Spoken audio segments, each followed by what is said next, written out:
Hi friends, అందరు ఎట్లున్నారు? వాతావరణం మస్తు చల్లగా ఉంది, వర్షం పడేటట్టుంది. అయితే అట్లా బజార్కి పోయినా. సో చాలా రోజులకు బజార్కి పోయినామంటే మనం ఊరుకోం కదా. సో స్నాక్స్ అయితే తెచ్చుకున్నా. ఒక చిన్న కోతి పిల్ల వీడియో తీస్తున్నా అని పాక్కుంటా చూస్తుంది మా జెంట్స్ అమ్మ. హాయ్ చెప్పు అమ్మ అందరికి, హాయ్ చెప్పు. కారం హాయ్ చెప్పు.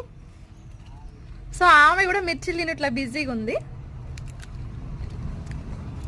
వర్షం పడుతుంటే సాయంత్రం టైంలో మిర్చిలు ఎంతమందికి ఇష్టం ఒకసారి కామెంట్ చేయండి, ఓకేనా? బాయ్.